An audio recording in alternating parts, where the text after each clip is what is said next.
Welcome back to news TV 84 break ਤੋਂ ਬਾਅਦ ਹੁਣ ਅਸੀਂ ਸਿੱਖ ਯੂਥ ਆਫ ਅਮਰੀਕਾ ਦੇ ਸੀਨੀਅਰ ਆਗੂ ਭਾਈ ਸੰਤੋਖ ਸਿੰਘ ਜੀ ਨਾਲ ਗੱਲਬਾਤ ਕਰਾਂਗੇ ਜਿਹੜੇ ਕਿਸਾਨਾਂ ਮਿਸ਼ੀਗਨ ਤੋਂ ਫੋਨ ਲਾਈਨ ਤੇ ਜੁੜ ਚੁੱਕੇ ਨੇ। ਜੀ ਵੀਰ ਜੀ, ਵਾਹਿਗੁਰੂ ਜੀ ਕਾ ਖਾਲਸਾ, ਵਾਹਿਗੁਰੂ ਜੀ ਕੀ ਫਤਿਹ। ਵਾਹਿਗੁਰੂ ਜੀ ਕਾ ਖਾਲਸਾ, ਵਾਹਿਗੁਰੂ ਜੀ ਕੀ ਫਤਿਹ। ਭੈਣ ਜੀ, ਸਭ ਤੋਂ ਪਹਿਲਾਂ ਟੀਵੀ 84 ਦੇ ਸਮੂਹ ਦਰਸ਼ਕਾਂ ਨੂੰ ਗੁਰੂ ਫਤਿਹ ਪ੍ਰਵਾਨ ਕਰਨੀ ਚਾਹੁੰਦਾ ਜੀ। ਵਾਹਿਗੁਰੂ ਜੀ ਕਾ ਖਾਲਸਾ, ਵਾਹਿਗੁਰੂ ਜੀ ਕੀ ਫਤਿਹ ਜੀ। ਜੀ ਵੀਰ ਜੀ, ਜਿਸ ਤਰ੍ਹਾਂ ਅੱਜ ਅਮਰੀਕਾ ਦੇ ਵਿੱਚ 15 ਅਗਸਤ ਦਾ ਦਿਨ ਹੈ, ਭਾਰਤ ਵਿੱਚ ਵੀ 15 ਅਗਸਤ ਨਾਲ ਸੰਬੰਧਿਤ ਬੜੇ ਜਸ਼ਨ ਮਨਾਏ ਗਏ। ਨਰਿੰਦਰ ਮੋਦੀ ਵੱਲੋਂ ਲਾਲ ਕਿਲੇ ਦੇ ਵਿੱਚ ਕਾਫੀ ਭਾਸ਼ਣ ਦਿੱਤੇ ਗਏ, ਆਜ਼ਾਦੀ ਦੇ ਗੀਤ ਗਾਏ ਗਏ 67 ਸਾਲਾਂ ਦੇ ਬਾਅਦ। ਜਿਸ ਤਰ੍ਹਾਂ ਇਹ 67 ਸਾਲ ਬੀਤ ਚੁੱਕੇ ਨੇ ਸਾਨੂੰ ਆਜ਼ਾਦ ਹੋਏ ਭਾਰਤ ਦੇ ਵਿੱਚ, ਤੁਹਾਨੂੰ ਕੀ ਲੱਗਦਾ ਹੈ ਕਿ ਘੱਟ ਗਿਣਤੀਆਂ ਦਾ ਇਹਨਾਂ 67 ਸਾਲਾਂ ਦੇ ਵਿੱਚ ਕੀ ਹਾਸਲ ਹੋਇਆ ਐਂਡ ਅਸੀਂ ਇਹਨਾਂ 67 ਸਾਲਾਂ ਦੇ ਵਿੱਚ ਕੀ ਗੇਨ ਕੀਤਾ ਤੇ ਕੀ ਗਵਾਇਆ ਹੈ? ਆਲਸੋ ਤੁਹਾਨੂੰ ਕੀ ਲੱਗਦਾ ਕਿ ਕਿਸ ਨੂੰ ਆਜ਼ਾਦੀ ਮਿਲੀ ਹੈ ਇਹਨਾਂ 67 ਸਾਲਾਂ ਦੇ ਵਿੱਚ? ਇਸ ਬਾਰੇ ਸਭ ਤੋਂ ਪਹਿਲਾਂ ਆਪਣੇ ਵਿਚਾਰ ਸਾਂਝੇ ਕਰੋ।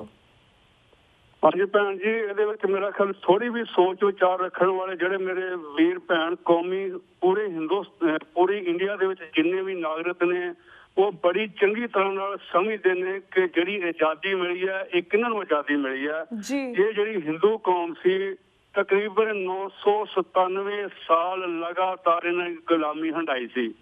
997 ਸਾਲ ਲਗਾਤਾਰ ਗੁਲਾਮੀ ਹੰਢਾਈ, ਜਿਹਦੇ ਵਿੱਚ ਇਰਾਨੀਆਂ, ਅਫਗਾਨੀਆਂ, ਮੁਗਲਾਂ ਤੇ ਅੰਗਰੇਜ਼ਾਂ ਦੇ ਕੋਲ ਇਹਨਾਂ ਨੇ ਮਾਰ ਖਾਧੀ, ਉਹਨਾਂ ਦੀ ਗੁਲਾਮੀ ਹੰਢਾਈ। ਤੇ ਉਸ ਸਮੇਂ ਤੱਕ ਜਦੋਂ ਕਿ ਸਿੱਖ ਕੌਮ ਆਪਣਾ ਇੱਕ ਰਾਜ ਲੈ ਕੇ ਬੈਠੀ ਸੀ, ਮਹਾਰਾਜਾ ਰਣਜੀਤ ਸਿੰਘ ਦੇ ਰਾਜ ਦੇ ਥੱਲੇ ਜਿਹੜਾ ਇੱਕ ਬਹੁਤ ਸੁਚੱਜੇ ਢੰਗ ਦੇ ਨਾਲ ਇੱਕ ਰਾਜ ਚੱਲ ਰਿਹਾ ਸੀ। ਇਹ ਪੂਰਬੀ ਜਿਹਨਾਂ ਨੂੰ ਬਿਹਾਰੀ ਕਹਿੰਦੇ, ਪੂਰਬੀ ਜਿਹੜੇ ਹਿੰਦੂਇਜ਼ਮ ਦੇ ਜਿਹੜੇ ਉਸ ਵੇਲੇ ਦੇ ਜਿਹੜੇ ਫੌਜਾਂ ਸਨ, ਉਹਨਾਂ ਨੇ ਗੋਰਿਆਂ ਦੀਆਂ ਅੰਗਰੇਜ਼ਾਂ ਦੀਆਂ ਫੌਜਾਂ ਨਾਲ ਮਿਲ ਕੇ ਪੰਜਾਬ ਦੇ ਉੱਤੇ ਅਟੈਕ ਜਿਹੜੇ ਪੰਜਾਬ ਨੂੰ ਗੁਲਾਮ ਕਰਨ ਵਿੱਚ ਯੋਗਦਾਨ ਪਾਇਆ। ਤੇ ਜਦੋਂ ਪੰਜਾਬ ਗੁਲਾਮ ਚ ਤਾਂ ਸਿਰਫ 97 ਸਾਲ ਜਿਹੜਾ ਵਾ ਸਿੱਖ ਕੌਮ ਜਿਹੜੀ ਆ ਉਹ ਗੁਲਾਮ ਰਹੀ ਆ, ਤੇ ਜਿਨ੍ਹਾਂ ਨੇ ਉਸ ਗੁਲਾਮੀ ਨੂੰ ਲਾਉਣ ਵਾਸਤੇ ਆਪਣਾ ਉਪਰਾਲੇ ਕੀਤੇ, ਜਿਹਦੇ ਵਿੱਚ ਸਿੱਖ ਕੌਮ ਦੇ ਮਹਾਨ ਸ਼ਹੀਦਾਂ, ਆਪਣੇ ਗਦਰੀ ਬਾਬਿਆਂ ਦੀ ਜਿਹੜੀ ਸਤਿਕਾਰ ਸਿੱਖ ਕੌਮ ਵਿੱਚ ਜਿਨ੍ਹਾਂ ਨੇ ਯੋਗਦਾਨ ਪਾ ਕੇ ਇਸ ਆਜ਼ਾਦੀ ਨੂੰ ਕੰਮ ਰੰਭਿਆ। ਤੇ ਜਦੋਂ ਇਹ ਆਜ਼ਾਦੀ 1947 ਵਿੱਚ ਆਜ਼ਾਦੀ 15 ਅਗਸਤ 1947 ਦੀ ਜਿਹੜੀ ਆਜ਼ਾਦੀ ਮਿਲੀ ਆ, ਜਿਹਦਾ ਇਹਨਾਂ ਨੇ ਇਸ ਵਿਪਰਵਾਰ ਦੇ ਜਿਹੜੇ 2-4 ਲੀਡਰ ਸਨ, ਜਿਹੜੇ ਬਿਲਕੁਲ ਹੀ ਜ਼ਮੀਰ ਮਰੀ ਵਾਲੇ ਇਨਸਾਨ ਸਨ, ਜਿਨ੍ਹਾਂ ਨੇ ਸਿੱਖ ਕੌਮ ਦੇ ਨਾਲ ਕੀ ਵਾਅਦੇ ਕੀਤੇ ਤੇ ਆਜ਼ਾਦੀ ਲੈਂਦਿਆਂ ਸਾਰੀ ਇਹਨਾਂ ਨੇ ਜਿਹੜੀ ਆਪਣੀ ਉਸ ਬੇਵਕੂਫੀ ਦੇ ਨਾਲ, ਉਸ ਗਦਾਰੀ ਦੇ ਨਾਲ ਉਹਦਾ ਨਿੱਘ ਮਾਣਿਆ। ਪਰ ਉਸ ਦਿਨ ਤੋਂ ਹੀ ਸਿੱਖ ਕੌਮ, ਖਾਸ ਤੌਰ ਤੇ ਸਿੱਖ ਕੌਮ ਅਤੇ ਦੂਸਰੀਆਂ ਜਿੰਨੀਆਂ ਕੌਮਾਂ ਨੇ ਉਹ ਸਾਰੀਆਂ ਹੀ ਉਸ ਦਿਨ ਤੋਂ ਇਹਨਾਂ ਨੂੰ ਪਤਾ ਲੱਗ ਚੁੱਕਾ ਕਿ ਇਹ ਜਿਹੜੀ ਆਜ਼ਾਦੀ ਆ, ਇਹ 15 ਅਗਸਤ ਜਿਹੜਾ ਇਹ ਜਿਹੜੀ ਉੱਥੇ ਇਨਸਾਫ ਪਸੰਦ ਲੋਕ ਨੇ ਉਹਨਾਂ ਵਾਸਤੇ ਇਹ ਕਾਲਾ ਦਿਨ ਹੈ। ਸਿੱਖ ਕੌਮ ਵਾਸਤੇ ਗੰਭੀਰਤਾ ਦੇ ਨਾਲ ਇਹ ਕਾਲਾ ਦਿਨ ਕੀਤਾ ਗਿਆ। ਜਦੋਂ ਥੋੜੇ ਦਿਨ ਬਾਅਦ ਹੀ ਆਜ਼ਾਦੀ ਮਿਲਣ ਤੋਂ ਥੋੜੇ ਦਿਨ ਬਾਅਦ ਹੀ ਜਿਹੜਾ ਇਹਨਾਂ ਨੇ ਆਪਣਾ ਫਰਮਾਨ ਜਾਰੀ ਕੀਤਾ, ਜਿਹਦੇ ਚ ਜਿਹੜਾ ਅੱਜ ਵੀ ਇਹਨਾਂ ਦੀਆਂ ਫਾਈਲਾਂ ਵਿੱਚੋਂ ਮਿਲ ਸਕਦਾ ਹੈ ਕਿ ਜਿਹੜਾ ਇਹਨਾਂ ਨੇ ਆਜ਼ਾਦੀ ਲੈ ਕੇ ਦੇਣ ਵਾਲੇ ਸਿੱਖਾਂ ਨੂੰ, ਜਿਹੜੇ ਸਿੱਖਾਂ ਨੇ 80% ਤੋਂ ਵੱਧ ਸ਼ਹਾਦਤਾਂ ਦਿੱਤੀਆਂ, ਜੇਲ੍ਹਾਂ ਵਿੱਚ ਗਏ ਤੇ ਆਜ਼ਾਦੀ ਲੈਣ ਵਾਸਤੇ ਯੋਗਦਾਨ ਪਾਇਆ। ਆਜ਼ਾਦ ਹੁੰਦਿਆਂ ਸਾਰੀ ਇਹਨਾਂ ਨੇ ਜਿਹੜਾ ਉਹ ਆਪਣਾ ਫਰਮਾਨ ਜਾਰੀ ਕੀਤਾ ਵੀ ਸਿੱਖ ਕੌਮ ਹੈ ਇਹ ਇੱਕ ਜਰਾਇਮ ਪੇਸ਼ਾ ਕੌਮ ਹੈ, ਇਹਦੇ ਵੱਲ ਧਿਆਨ ਰੱਖੋ, ਇਹਨਾਂ ਨੂੰ ਕੀਤਾ ਜਾਏ। ਜਦੋਂ ਕਿ ਪਾਕਿਸਤਾਨ ਦੇ ਜਿਹੜੇ ਉਸ ਪਾਸੇ ਤੋਂ ਪੰਜਾਬ ਤੋਂ ਜਿਹੜੇ ਸਰਦਾਰ ਮੂੰਹ ਹੋ ਕੇ ਇਸ ਪੰਜਾਬ ਚ ਆ ਰਹੇ ਸਨ, ਉਹਨਾਂ ਦੀ ਕਤਲੇਆਮ ਜਿਹੜੀ ਆ ਬੇਹੱਦ ਹੋਏ, ਜਿਹੜੀ ਕਿਸੇ ਪ੍ਰਾਪਰਟੀ ਇਹਨਾਂ ਦੀ ਵੰਡ ਕੀਤੀ ਹੁੰਦੀ ਜਾਂਦੀ ਸ਼ਾਇਦ ਤੋਂ ਇੰਨਾ ਨੁਕਸਾਨ ਨਾ ਹੁੰਦਾ। ਤੇ ਜਦੋਂ ਉਹ ਪੰਜਾਬ ਵਿੱਚ ਪਹੁੰਚੇ ਵੀ ਨੇ ਤੇ ਉਹਨਾਂ ਨੂੰ ਇੱਕ ਬਹੁਤ ਖਤਰਨਾਕ ਇਨਸਾਨ ਕਹਿ ਕੇ, ਖਤਰਨਾਕ ਆਦਮੀ ਕਹਿ ਕੇ ਉਹਨਾਂ ਤੇ ਕੰਟਰੋਲ ਕਰਨ ਵਾਸਤੇ ਇਹਨਾਂ ਨੇ ਉਹ ਫਰਮਾਨ ਜਿਹੜਾ ਉਹ ਜਾਰੀ ਕਰ ਦਿੱਤਾ। ਉਸ ਤੋਂ ਬਾਅਦ ਲਗਾਤਾਰ ਸਿੱਖ ਕੌਮ ਨੂੰ ਗੁਲਾਮ ਸ਼ੋਅ ਕਰਨ ਵਾਸਤੇ ਇਹਨਾਂ ਨੇ ਕੋਈ ਕਸਰ ਨਹੀਂ ਛੱਡੀ।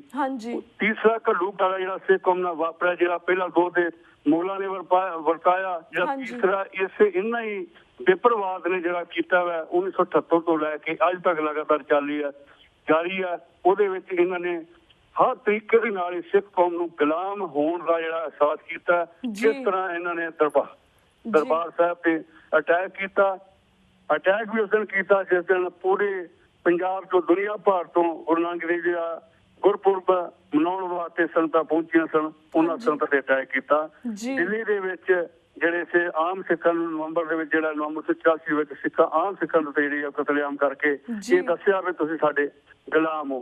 ਤੇ ਅੱਜ ਵੀ ਸਾਨੂੰ ਗੁਲਾਮੀ ਦਾ ਸਾਥ ਦੇਣ ਤੋਂ ਇਹਨਾਂ ਨੇ ਕੋਈ ਕਸਰ ਨਹੀਂ ਛੱਡੀ, ਲਗਾਤਾਰ ਕੀਤਾ ਜਾ ਰਿਹਾ। ਹਾਂਜੀ ਤੇ ਹੋਰ ਸਿੱਖਾਂ ਨੂੰ ਜਿਹੜੀ ਹੈ ਗੁਲਾਮੀ ਦੇਣ ਵਾਸਤੇ ਜਿਨ੍ਹਾਂ ਬਿਹਾਰੀਆਂ ਨੇ, ਜਿਨ੍ਹਾਂ ਨੇ ਉਸ ਵੇਲੇ ਦੇ ਅੰਗਰੇਜ਼ਾਂ ਦੀ ਫੌਜ ਦੀ ਮਦਦ ਕਰਕੇ ਜਿਨ੍ਹਾਂ ਨੇ ਪੰਜਾਬ ਨੂੰ ਗੁਲਾਮ ਕਰਨ ਵਿੱਚ ਯੋਗਦਾਨ ਪਾਇਆ, ਤੇ ਅੱਜ ਉਹੀ ਆਰਐਸ ਜਿਹੜਾ ਇੱਕ ਸਿੱਖੀ ਦੇ ਰਸੂਖ ਦੇ ਵਿੱਚ ਸਿੱਖ ਕੌਮ ਦੇ ਇੱਕ ਗਦਾਰੀ ਦੀ ਪੰਡ ਚੁੱਕ ਕੇ ਸਿੱਖ ਕੌਮ ਦੀ ਜੜ੍ਹਾਂ ਵਿੱਚ ਤੇਲ ਦੇਣ ਵਾਸਤੇ ਬਾਦਲ ਕੋਲਵਾ ਬੈਠਾ। ਉਹਦੇ ਰਾਹੀਂ ਜਿਹਨੂੰ ਕਾਲਿਆਂ ਵਾਲੇ ਖੂਹ ਦੇ ਸ਼ਹੀਦਾਂ ਦੇ ਨਾਂ ਨਾਲ ਯਾਦ ਕਰਦੇ ਨੇ, ਇਹ ਉਹੀ ਕਾਲਿਆਂ ਵਾਲੇ ਜਿਹੜੇ ਖੂਹ ਦੇ ਵਿੱਚ ਜਿਹੜੇ ਨੂੰ ਵਾਰ ਕੇ ਸੁੱਟੇ ਸਨ, ਉਹਨਾਂ ਗੋਰੇ ਨੇ ਆਪ ਹੀ, ਇਹ ਉਹੀ ਸ਼ਹੀਦ ਸਨ ਜਿਨ੍ਹਾਂ ਨੇ ਸਿੱਖ ਕੌਮ ਨਾਲ ਗਦਾਰੀ ਕਰਕੇ ਤੇ ਸਿੱਖਾਂ ਦੀ ਜਿਹੜੀ ਆ ਉਹਨਾਂ ਨੂੰ ਗੁਲਾਮੀ ਲਿਆਂਦੀ। ਇਹਨਾਂ ਨੇ ਉਹਨਾਂ ਦੇ ਨਾਲ ਕੀਤਾ ਜਾਂਦਾ। ਤੇ ਅੱਜ ਵੀ ਸਿੱਖ ਕੌਮ ਦਾ ਜਿਹੜਾ ਵਾ, ਸਿੱਖ ਕੌਮ ਨੂੰ ਜਿਹੜਾ ਵਾ ਉਹਦੇ ਦੋ ਤਿੰਨ ਤਰੀਕਿਆਂ ਦੇ ਨਾਲ ਜਿਹੜਾ ਉਹਨੂੰ ਖਰਾਬ ਕਰਨ ਵਾਸਤੇ ਆਰਐਸ ਜਿਹੜੀ ਆ ਉਹ ਇੱਕ ਬਾਦਲ ਕੋਲਮ ਦੇ ਰਾਹੀਂ ਕਰਦੀ ਆ। ਸਾਡਾ ਇਤਿਹਾਸ, ਸਾਡੀ ਹਿਸਟਰੀ ਜਿਹੜੀ ਆ ਉਹਨੂੰ ਖਤਮ ਕਰਨ ਵਾਸਤੇ ਇਹਨਾਂ ਦੇ ਪੂਰੇ ਜ਼ੋਰ ਚੱਲ ਰਹੇ ਨੇ।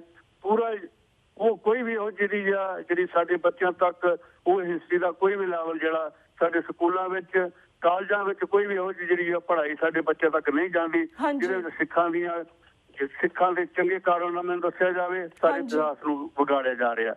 ਤੇ ਦੂਸਰਾ ਜਿਹੜੀਆਂ ਸਿੱਖਾਂ ਦੀਆਂ ਯਾਦਗਾਰਾਂ ਨੇ ਉਹਨੂੰ ਕਾਰ ਸੇਵਾ ਵਾਲੇ ਬਾਬਿਆਂ ਦੇ ਨਾਂ ਦੇ ਥੱਲੇ ਜਿਹੜਾ ਆਰਡਰ ਜਿਹੜਾ ਉਹ ਨਾਗਪੁਰ ਤੋਂ ਆਰਐਸ ਦੇ ਮੁਖੀਏ ਕਰਦੇ ਨੇ, ਤੇ ਉਹਨੂੰ ਜਿਹੜੇ ਸਹੀ ਰੂਪ ਦੇਣ ਵਾਸਤੇ ਜਿਹੜਾ ਬਾਦਲ ਕੋਲਮਾ ਸਪੋਰਟ ਕਰਦਾ। ਤੇ ਸਾਡੇ ਜਿਹੜੇ ਸਿੱਖ ਇਤਿਹਾਸ ਜਿਹੜੇ ਨੇ ਸਾਡੇ ਉਹ ਖਤਮ ਕੀਤੇ ਜਾ ਰਹੇ ਨੇ। ਇੱਥੋਂ ਤੱਕ ਜਿਹੜਾ 1984 ਵਿੱਚ ਜੋ ਕੁਝ ਹੋਇਆ, ਜੋ ਕੁਝ ਵਾਪਰਿਆ, ਜੋ ਦਰਬਾਰ ਸਾਹਿਬ ਦੇ ਵਿੱਚ ਦਰਬਾਰ ਸਾਹਿਬ ਅਕਾਲ ਤਖ਼ਤ ਸਾਹਿਬ ਦੀ ਬਿਲਡਿੰਗ ਢਾਈ, ਬੁਰਜ ਢਾਏ, ਟੈਂਕੀ ਢਾਈ, ਉਹੀ ਕਿਤੇ ਨਿਸ਼ਾਨੀਆਂ ਰਹੀਆਂ ਹੁੰਦੀਆਂ। ਸਿੱਖ ਕੌਮ ਦੇ ਸਾਡੇ ਬੱਚੇ ਦੇਖਦੇ ਵੀ ਕਿਸ ਤਰੀਕੇ ਨਾਲ ਅਟੈਕ ਹੋਇਆ ਸਾਡਾ, ਉਹ ਵੀ ਖਤਮ ਕੀਤਾ ਜਾ ਰਿਹਾ ਜੀ। ਤੇ ਜਿਹੜਾ ਤੁਸੀਂ ਕਿਹਾ ਵੀ ਮੋਦੀ ਨੇ ਅੱਜ ਲਾਲ ਕਿਲ੍ਹੇ ਵਿੱਚ ਭਾਸ਼ਣ ਦਿੱਤੇ ਨੇ, ਕੀਤੇ ਨੇ, ਇਹ ਇੱਕ ਆਰਐਸ ਦਾ ਜਿਹੜੀ ਇਹਨਾਂ ਨੂੰ ਜਿੱਤਣ ਦਾ ਕਾਰਨ ਕਿਸੇ ਵੇਲੇ ਸੀ 84 ਤੋਂ ਬਾਅਦ ਰਾਜੀਵ ਗਾਂਧੀ ਨੂੰ ਉੱਥੋਂ ਦੇ ਲੋਕਾਂ ਨੇ, ਪੂਰੇ ਬੇਪਰਵਾਹ ਨੇ, ਪੂਰੇ ਬਾਹਮਣਾਂ ਨੇ, ਹਿੰਦੁਸਤਾਨ ਦੇ ਪੂਰੇ ਬਾਹਮਣਾਂ ਨੇ ਜਿਹੜਾ ਇਹਨਾਂ ਨੇ ਉਹਨੂੰ ਜਿਤਾਇਆ, ਕਿਉਂਕਿ ਉਹਨੇ ਬਹੁਤ ਜ਼ੁਲਮ ਕੀਤਾ ਸੀ ਸਿੱਖਾਂ ਨੂੰ ਖਤਮ ਕਰਨ ਵਾਸਤੇ। ਇਹਨਾਂ ਨੇ ਤੇ ਉਹਦੇ ਬੇਟੇ ਨੂੰ ਜਿਤਾਇਆ। ਤੇ ਅੱਜ ਨਰਿੰਦਰ ਮੋਦੀ ਜਿਹਨੇ ਗੁਜਰਾਤ ਦੇ ਵਿੱਚ ਮੁਸਲਮਾਨਾਂ ਦੇ ਪੂਰਾ ਕਹਿਰ ਗੁਜ਼ਾਰਿਆ ਸੀ, ਮੁਸਲਮਾਨਾਂ ਦਾ ਕਤਲੇਆਮ ਕੀਤਾ, ਉਸ ਨੂੰ ਜਿਤਾਉਣ ਵਾਸਤੇ ਅੱਜ ਪੂਰਾ ਜਿਹੜੇ ਭਾਰਤ ਵਾਸੀ ਜਿਹੜੇ ਬੇਪਰਵਾਹ ਹੈ ਉਹਨਾਂ ਨੇ ਉਹਨੂੰ ਇੱਕ ਪੂਰੀ ਬਹੁਮਤ ਦੇ ਨਾਲ ਜਿਹੜਾ ਪ੍ਰਾਈਮ ਮਿਨਿਸਟਰ ਬਣਾਇਆ। ਪਿਛਲਾ ਇਤਿਹਾਸ ਇਹ ਦੱਸਦਾ ਤੇ ਜਦੋਂ ਵੀ ਕੋਈ ਵੀ ਪ੍ਰਾਈਮ ਮਿਨਿਸਟਰ ਬਣਿਆ ਤੇ ਜਿਹੜੀਆਂ ਉੱਥੋਂ ਦੀਆਂ ਹਿੰਦੁਸਤਾਨ ਵਿੱਚ ਕੌਮਾਂ ਰਹਿੰਦੀਆਂ ਜਿਹਦੇ ਵਿੱਚ ਈਸਾਈ, ਮੁਸਲਮਾਨ, ਸਿੱਖ ਜਾਂ ਹੋਰ ਜਿੰਨੀਆਂ ਕੌਮਾਂ ਰਹਿੰਦੀਆਂ ਨੇ, ਉਹਨਾਂ ਦੇ ਜਦੋਂ ਰਹਿਬਰਾਂ ਦੇ ਕੋਈ ਦਿਨ ਆਉਂਦੇ ਨੇ ਕਿ ਜੀਸਸ ਕ੍ਰਾਈਸਟ ਦਾ ਕ੍ਰਿਸਮਸ ਦਾ ਦਿਨ ਆਉਂਦਾ ਤੇ ਉਦੋਂ ਵੀ ਉਹ ਪ੍ਰਾਈਮ ਮਿਨਿਸਟਰ ਵਧਾਈ ਦਿੰਦਾ। ਜਿੱਦਣ ਮੁਸਲਮਾਨਾਂ ਦੀ ਈਦ ਆਉਂਦੀ ਆ ਉਦੋਂ ਵੀ ਉਹ ਵਧਾਈ ਦਿੰਦਾ। ਪਰ ਥੋੜੇ ਦਿਨ ਪਹਿਲਾਂ ਹੀ ਮੁਸਲਮਾਨ ਵੀਰਾਂ ਦੀ ਜਿਹੜੀ ਈਦ ਲੰਘੀ ਗਈ ਆ, ਜਿਹਦੇ ਵਿੱਚ 19 ਕਰੋੜ ਦੇ ਤਕਰੀਬ ਜਿਹੜਾ 19 ਕਰੋੜ ਦੇ ਤਕਰੀਬਨ ਜਿਹੜਾ ਮੁਸਲਮਾਨ ਹਿੰਦੁਸਤਾਨ ਵਿੱਚ ਵਸ ਰਿਹਾ, ਇੰਡੀਆ 'ਚ ਵਸ ਰਿਹਾ, ਉਹਨਾਂ ਦਾ ਜਿਹੜਾ ਤਿਉਹਾਰ ਸੀ ਦਾ ਤਿਉਹਾਰ ਉਦੋਂ ਵੀ ਇਹ ਬੇਪਰਵਾਹ ਦੀ ਸੋਚ ਰੱਖਣ ਵਾਲੇ ਮੋਦੀ ਨੇ ਉਹਨਾਂ ਦੇ ਉਸ ਖੁਸ਼ੀ ਵਿੱਚ ਆਪਣਾ ਲਫ਼ਜ਼ ਨਹੀਂ ਕਹੇ। ਬਾਕੀ ਸਿੱਖਾਂ ਜੋ ਦੂਸਰੇ ਨਾਲ ਮੌਕੇ ਤੇ ਕੀ ਕਰੇਗਾ ਇਹ ਸਮਾਂ ਦੱਸੇਗਾ। ਇਹਨਾਂ ਨੇ ਜਿਹੜੇ ਇਹਨਾਂ ਦੇ ਅੱਜ ਤੱਕ ਜਿੰਨੇ ਵੀ ਇਹਨਾਂ ਦੇ ਜਿਹੜੇ ਆਰਐਸ ਦੇ ਮੇਨ ਹੋਏ ਨੇ, ਇਹਨਾਂ ਦੇ ਪ੍ਰੈਜ਼ੀਡੈਂਟ ਜਾਂ ਇਹਨਾਂ ਦੇ ਮੁੱਖ ਲੀਡਰ ਹੋਏ ਨੇ, ਜਿਨ੍ਹਾਂ ਵਿੱਚ ਸੁਦਰਸ਼ਨ, ਮੋਹਨ ਭਗਵਤ, ਪਰਵੇਜ਼ ਤੋਗੜੀਆ, ਉਹਨਾਂ ਨੇ ਥੋੜੇ ਦਿਨ ਪਹਿਲਾਂ ਜਿਹੜੇ ਮੁਸਲਮਾਨ ਵੀਰਾਂ ਨੂੰ ਜਿਹੜੇ ਆ ਇੱਕ ਦਬਕਾ ਮਾਰ ਰਿਹਾ, ਉਹਨਾਂ ਨੂੰ ਇੱਕ ਤਾੜਨਾ ਕਰ ਰਿਹਾ, ਉਹਨਾਂ ਨੂੰ ਇੱਕ ਡਾਉਣ ਕੇ ਦੱਸਣ ਦੀ ਕੋਸ਼ਿਸ਼ ਕਰ ਰਿਹਾ ਕਿ ਤੁਸੀਂ ਸਾਡੇ ਗੁਲਾਮ ਹੋ, ਉਹਨੂੰ ਯਾਦ ਕਰਾ ਰਿਹਾ ਕਿ ਤੁਸੀਂ ਨਵੀਆਂ ਗੱਲਾਂ ਸੋਚਣ ਦੀ ਕਰ ਰਹੇ ਹੋ। ਪਹਿਲਾਂ ਜਿਹੜਾ ਮੁਜ਼ੱਫਰਨਗਰ ਦਾ ਜਿਹੜੀ ਮੁਜ਼ੱਫਰਨਗਰ ਵਿੱਚ ਜੋ ਕੁਛ ਵਾਪਰਿਆ ਸੀ ਉਹਨੂੰ ਯਾਦ ਕਰੋ ਤਾਂ ਕਿ ਉਸ ਤਰ੍ਹਾਂ ਦੇ ਹੋਰ ਕਾਰਨਾਮੇ ਵੀ ਵਾਪਰ ਸਕਦੇ ਨੇ। ਜਿਹੜਾ ਮੋਹਨ ਭਗਵਤ ਆ ਇਹ ਗੱਲ ਅੱਜ ਕਹਿ ਰਿਹਾ ਤੇ ਹਿੰਦੁਸਤਾਨ ਜਿਹੜਾ ਹਿੰਦੁਸਤਾਨ ਹੈ ਇੱਕ ਦੇਸ਼ ਦਾ ਨਾਂ ਕਿ ਹਿੰਦੁਸਤਾਨ ਹੈ, ਉੱਥੇ ਰਹਿਣ ਵਾਲਾ ਜਿਹੜਾ ਇਨਸਾਨ ਹੈ ਉਹ ਆਪਣੇ ਆਪ ਨੂੰ ਹਿੰਦੂ ਹੀ ਸਮਝ ਕੇ ਰਹਿ ਸਕਦਾ।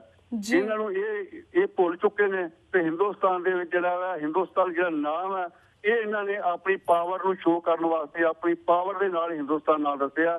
ਅੱਜ ਵੀ ਦੁਨੀਆ ਭਰ ਦੇ ਵਿੱਚ ਜਾਂ ਕਿਤੇ ਵੀ ਜਦੋਂ ਕਿਸੇ ਨੂੰ ਪੁੱਛਿਆ ਜਾਂਦਾ ਤੇਰੀ ਨੈਸ਼ਨੈਲਿਟੀ ਕੀ ਆ ਜਾਂ ਤੇਰਾ ਦੇਸ਼ ਕੀ ਆ ਜਾਂ ਤੇਰਾ ਕੰਟਰੀ ਕਿਹੜਾ, ਤੇ ਸਾਰੇ ਉਹਨੂੰ ਭਾਰਤ ਜਾਂ ਇੰਡੀਆ ਲਿਖਾਉਂਦੇ ਨੇ। ਇਹ ਹਿੰਦੂ ਆਪਣੀ ਹਿੰਦੂ ਤਵੀ ਨੂੰ ਹਿੰਦੂਵਾਦ ਨੂੰ ਸ਼ੋਅ ਕਰਨ ਵਾਸਤੇ ਦਾ ਨਾਂ ਜਿਹੜਾ ਹਿੰਦੁਸਤਾਨ ਜਾਂ ਸ਼ੋਅ ਕਰਦੇ ਨੇ, ਹਿੰਦੁਸਤਾਨ ਦੱਸਦੇ ਨੇ। ਉਹਦੇ ਵਿੱਚ ਜਿਹੜੀਆਂ ਸਿੱਖਾਂ ਨੇ ਹੋਰ ਜਿੰਨੀਆਂ ਕੌਮਾਂ ਨੇ ਸਾਰੀਆਂ ਨੇ ਆਪਣਾ ਯੋਗਦਾਨ ਪਾਇਆ, ਸਾਰੇ ਉੱਥੇ ਵਸਦੇ ਨੇ, ਸਾਰੇ ਉੱਥੇ ਰਹਿੰਦੇ ਨੇ। ਅਲੱਗ-ਅਲੱਗ ਸਟੇਟਾਂ ਦੇ ਵਿੱਚ ਅੱਜ ਜਿਹੜੀ ਆ ਇਸ ਚੀਜ਼ ਦੀ ਬੜੀ ਖੁੱਲ੍ਹ ਕੇ ਜਿਹੜੀ ਆ ਆਮ ਆ ਚੁੱਕੀ ਆ ਤੇ ਉਹ ਇਸ ਹਿੰਦੂਵਾਦ ਤੋਂ ਜਿਹੜੀ ਜਾਨ ਛਡਾਉਣੀ ਚਾਹੁੰਦੇ, ਜਿਹਦੇ ਵਿੱਚ ਅਸਾਮ ਹੈ, ਕਸ਼ਮੀਰ ਹੈ, ਹਾਂਜੀ। ਪੰਜਾਬ ਹੈ, ਹਾਂਜੀ। ਨਾਗਾਲੈਂਡ ਹੈ, ਉਹ ਦਿਨ ਦੂਰ ਨਹੀਂ ਜਿੱਦਣ ਇਹ ਜਿਹੜੀ ਆਪਣੇ ਆਪ ਨੂੰ ਹਿੰਦੂ ਤੇ ਜੇ ਸਮਰਾਟ ਅਖਾਉਣ ਵਾਲੇ ਜਿਹੜੇ ਨੇ ਇਹਦਾ ਖੇਰੂ ਖੇਰੂ ਹੋ ਕੇ ਅਲੱਗ ਅਲੱਗ ਦੇਸ਼ ਬਣਨਗੇ। ਜੀ। ਤੇ ਸਿੱਖ ਕੌਮ ਜਿਹੜੀ ਆ ਆਪਣੀ ਦ੍ਰਿੜਤਾ ਦੇ ਨਾਲ 20ਵੀਂ ਸਦੀ ਦੇ ਮਹਾਨ ਸਿੱਖ ਸੰਤ ਜਰਨੈਲ ਸਿੰਘ ਖਾਲਸਾ ਭਿੰਡਰਾਂ ਵਾਲਿਆਂ ਦੇ ਕਹੇ ਹੋਏ ਬਚਨ ਜਿਹੜੇ ਨੇ ਹਾਂਜੀ। ਤੇ ਘਰ ਘਰ ਜਾ ਕੇ ਦੱਸ ਦਿਓ, ਹਰ ਜੀ। ਮਾਈ ਬਾਪ ਬੱਚੇ ਨੂੰ ਦੱਸ ਦਿਓ ਤੇ ਜੀ। ਸਿੱਖ ਕੌਮ ਜਿਹੜੀ ਹੈ ਉਹ ਗੁਲਾਮ ਹੈ। ਹਾਂਜੀ। ਆਜ਼ਾਦੀ ਸਾਡਾ ਹੱਕ ਹੈ ਤੇ ਜੀ। ਗੁਲਾਮੀ ਲੈਣਾ ਸਾਡਾ ਫਰਜ਼ ਹੈ। ਹਾਂਜੀ। ਗੁਲਾਮੀ ਤੋਂ ਨਿਕਲਣਾ ਜਿਹੜਾ ਸਾਡਾ ਉਹ ਫਰਜ਼ ਹੈ। ਆਜ਼ਾਦੀ ਸਾਡਾ ਹੱਕ ਹੈ ਤੇ ਆਜ਼ਾਦੀ ਵਾਸਤੇ ਸਾਨੂੰ ਤਤਪਰ ਰਹਿਣਾ ਚਾਹੀਦਾ। ਬਿਲਕੁਲ ਤੇ ਬਿਲਕੁਲ ਅੱਜ ਵੀਰ ਜੀ। ਮੈਂ ਦੁਨੀਆ ਭਰ ਦੇ ਵਾਸਤੇ ਜਿਹੜੇ ਸਾਰੇ ਸਿੱਖ ਨੇ ਉਹਨਾਂ ਨੇ ਕੋਈ ਵੀ ਬੇਨਤੀ ਕਰਨੀ ਚਾਹਾਂਗਾ ਹਾਂਜੀ। ਤੇ ਜਿਹੜੀ ਹਿੰਦੁਸਤਾਨ ਦੀ ਉਸ ਵਿਪਰਵਾਦ ਦੀ ਕੈਦ ਦੇ ਵਿੱਚ ਵੀ ਜਿਹੜੀਆਂ ਕੌਮਾਂ ਨੇ, ਜਿਹੜੇ ਮੇਰੇ ਸਿੱਖ ਵੀਰ ਨੇ, ਉਹ ਆਪਣਾ ਉਪਰਾਲਾ ਕਰਦੇ ਨੇ ਇਹਨਾਂ ਦੇ ਇਸ ਵਿਪਰਵਾਦ ਜਾਂ ਵਿਪਰਵਾਦ ਦੇ ਗਦਾਰਾਂ ਨੂੰ ਕੋਈ ਜੁੱਤੀ ਮਾਰ ਕੇ ਦੱਸ ਰਿਹਾ ਕਿ ਅਸੀਂ ਤੈਨੂੰ ਨਹੀਂ ਲਾਈਕ ਕਰਦੇ, ਕੋਈ ਇਹਨਾਂ ਨੂੰ ਹੋਰ ਤਰੀਕੇ ਨਾਲ ਕਰ ਰਿਹਾ। ਜੀ। ਉਹ ਆਪਣਾ ਯੋਗਦਾਨ ਜਿਹੜੇ ਨੇ ਆਪਣੇ ਉੱਥੋਂ ਦੇ ਹਾਲਾਤਾਂ ਮੁਤਾਬਕ ਆਪਣਾ ਯੋਗਦਾਨ ਪਾ ਰਹੇ ਨੇ। ਹਾਂਜੀ। ਪਰ ਹਿੰਦੁਸਤਾਨ ਤੋਂ ਬਾਹਰ ਵਸਦਾ ਜਿਹੜਾ ਸਿੱਖ ਹੈ ਜੀ। ਉਹਦਾ ਇੱਕ ਰੋਲ ਬਣਦਾ ਹੈ ਕਿ ਗੁਰੂ ਸਾਹਿਬ ਦੇ, ਜੇ ਆਪਾਂ ਗੁਰੂ ਨਾਨਕ ਦੇਵ ਜੀ ਦੇ ਸਿੱਖ ਖਵਾਉਂਦੇ ਆ ਤੇ ਸਾਰੇ ਗੁਰੂ ਘਰਾਂ ਦੇ ਵਿੱਚ ਜਿਹੜੀ ਇਹਨਾਂ ਦੇ ਵਿਪਰਵਾਦ ਦੀ ਜਿਹੜੀ ਸਾਨੂੰ ਜ਼ਬਰਦਸਤੀ ਜੀ। ਅੱਜ ਜਿਹੜੀ ਸਾਨੂੰ ਜਿਹੜੇ ਨੇ ਉਹ ਹਿੰਦੂ ਦਾ ਇੱਕ ਪਾਰਟ ਦੱਸ ਰਹੇ ਨੇ, ਉਹ ਤੋਂ ਹਾਂਜੀ। ਸਾਨੂੰ ਬਾਹਰ ਨਿਕਲਣ ਵਾਸਤੇ, ਸਾਨੂੰ ਆਪਣੀ ਆਜ਼ਾਦੀ ਲੈਣ ਵਾਸਤੇ ਆਪਣੇ ਉਪਰਾਲੇ ਕਰਨੇ ਚਾਹੀਦੇ ਨੇ। ਜੀ ਬਿਲਕੁਲ। ਅਸੀਂ ਆਪ ਬਿਲਕੁਲ ਸਾਡੇ ਵੀਰ ਨਾਲ ਜੀ। ਜੋ ਕੁਝ ਹੁਣ ਤੱਕ ਵਾਪਰਿਆ ਹਾਂਜੀ। ਉਹਨੂੰ ਅਸੀਂ ਆਪ ਯਾਦ ਕਰੀਏ, ਆਪਣੇ ਬੱਚਿਆਂ ਨੂੰ ਦੱਸੀਏ ਤੇ ਜਿਨ੍ਹਾਂ ਨੂੰ ਸਿੱਖਾਂ ਨੂੰ, ਸਿੱਖ ਕੌਮ ਨੂੰ ਡਾਊਨ ਕਰਨ ਵਾਸਤੇ ਜਿਹੜੀ ਵਿਪਰਵਾਦ ਹੈ ਇਹਨੇ ਕੀ ਉਪਰਾਲੇ ਕੀਤੇ ਨੇ, ਕੀ ਉਪਰਾਲੇ ਕਰ ਰਹੀ ਆ, ਤਾਂ ਕਿ ਜਿਹੜੇ ਸਾਡੇ ਬੱਚੇ ਨੇ ਉਹ ਕੌਮ ਦੇ ਹਾਣੀ ਹੋ ਕੇ, ਸਮੇਂ ਦੇ ਹਾਣੀ ਹੋ ਕੇ ਹਾਂਜੀ। ਇਸ ਕੌਮ ਦਾ ਭਵਿੱਖ ਸੋਚਣ ਵਾਸਤੇ ਆਪਣੇ ਉਪਰਾਲੇ ਕਰਨ। ਤੇ ਜਿੰਨਾ ਚਿਰ ਸਿੱਖ ਕੌਮ ਨੂੰ ਆਪਾਂ ਰਾਜ ਖਾਲਿਸਤਾਨ ਦੀ ਪ੍ਰਾਪਤੀ ਨਹੀਂ ਹੁੰਦੀ, ਜੀ। ਖਾਲਿਸਤਾਨ ਪ੍ਰਾਪਤ ਸਿੱਖਾਂ ਕੋਲ ਨਹੀਂ ਜਾਂਦਾ, ਹਾਂਜੀ। ਉਹਨਾਂ ਚਿਰ ਸਾਨੂੰ ਉੱਥੇ ਕੋਈ ਆਜ਼ਾਦੀ ਨਹੀਂ। ਅੱਜ ਸਾਡੇ ਵਾਸਤੇ ਸਭ ਤੋਂ ਵੱਡਾ ਇੱਕ ਕਾਲਾ ਦਿਨ ਹੈ। ਹਰ ਇੱਕ ਸਿੱਖ ਨੇ, ਜਿਹੜੀ ਵੀ ਉਹਦੀ ਜਿੱਥੇ ਕੋਈ ਸਿੱਖ ਵੱਸਦਾ, ਉਹਨਾਂ ਨੇ ਇਸ ਨੂੰ ਕਾਲੇ ਦਿਨ ਦੇ ਨਾਲ ਹੀ ਮਨਾਇਆ ਤੇ ਕਾਲੇ ਦਿਨ ਦੇ ਨਾਲ ਹੀ ਮਨਾਉਣਾ ਚਾਹੀਦਾ। ਜੀ ਜਿਹੜੇ ਬਿਲਕੁਲ ਕੋਈ ਵੀਰ ਜੀ। ਥੋੜੇ ਬਹੁਤੇ ਕਿਰਦਾਰ ਜੀ। ਨੇ, ਜੀ। ਜਿਹੜੇ ਉਹ ਏਜੰਟ ਬਣੇ ਨੇ, ਕੋਈ ਜੀ, ਬਾਦਲ ਕੋਲ ਵੀਰ ਜੀ, ਦੇ I'm so ਰਾਹੀਂ sorry to ਜਾਂ ਕੋਈ cut you ਡਾਇਰੈਕਟ off। ਜ਼ਮੀਰ ਮਰੀ ਨੇ, ਵੀਰ ਜੀ। ਉਹਨਾਂ ਨੇ ਉਹਨੂੰ ਮਨਾਇਆ ਜੀ। ਹਾਂਜੀ ਵੀਰ ਜੀ, ਆਮ ਸੋ ਸੌਰੀ ਟੂ ਕੱਟ ਯੂ। ਸਾਡਾ ਵਕਤ ਦੀ ਸਮਾਪਤੀ ਵੱਲ ਜਾ ਰਿਹਾ। ਤੁਹਾਡਾ ਬਹੁਤ ਬਹੁਤ ਸ਼ੁਕਰੀਆ ਕਿ ਤੁਸੀਂ ਇਸ ਕਾਲੇ ਦਿਨ ਤੇ ਆਪਣੇ ਵਿਚਾਰ ਸਾਂਝੇ ਕੀਤੇ ਸਾਡੇ ਦਰਸ਼ਕਾਂ ਦੇ ਨਾਲ, ਉਹਨੂੰ ਕਾਫੀ ਵੇਰਵਾ ਵੀ ਦਿੱਤਾ। ਇਸੇ ਤਰ੍ਹਾਂ ਬਾਕੀ ਕੁਐਸਚਨਸ ਦੇ ਉੱਪਰ ਅਸੀਂ ਤੁਹਾਨੂੰ ਫਿਰ ਤੋਂ ਦਰਸ਼ਕਾਂ ਦੇ ਰੂਬਰੂ ਕਰਵਾਵਾਂਗੇ, ਪਰ ਹੁਣ ਤੁਹਾਡੇ ਕੋਲ ਇਜਾਜ਼ਤ ਲੈਣ ਦਾ ਟਾਈਮ ਹੋ ਗਿਆ ਵੀਰ ਜੀ। ਵਾਹਿਗੁਰੂ ਜੀ ਕਾ ਖਾਲਸਾ, ਵਾਹਿਗੁਰੂ ਜੀ ਕੀ ਫਤਿਹ। ਦੁਬਾਰਾ ਫਿਰ ਜੀ ਸਾਰੀ ਟੀਵੀ 84 ਦੀ ਸਮੂਹ ਪ੍ਰਬੰਧਕ ਟੀਮ ਨੂੰ ਦੁਬਾਰਾ ਫਤਿਹ ਅਰਜ਼ ਕਰਦੇ ਹਾਂ ਜੀ। ਵਾਹਿਗੁਰੂ ਜੀ ਕਾ ਖਾਲਸਾ, ਵਾਹਿਗੁਰੂ ਜੀ ਕੀ ਫਤਿਹ। ਵਿਊਅਰਸ, ਇੱਥੇ ਵਕਤ ਹੋ ਗਿਆ ਤੁਹਾਡੇ ਕੋ ਵੀ ਇਜਾਜ਼ਤ ਲੈਣ ਦਾ। ਮੰਡੇ ਨੂੰ ਮਿਲਾਂਗੇ ਸੇਮ ਟਾਈਮ ਸੇਮ ਸ਼ੋਅ ਤੇ। ਤਦ ਤੱਕ ਲਈ ਵਾਹਿਗੁਰੂ ਜੀ ਕਾ ਖਾਲਸਾ, ਵਾਹਿਗੁਰੂ ਜੀ ਕੀ ਫਤਿਹ।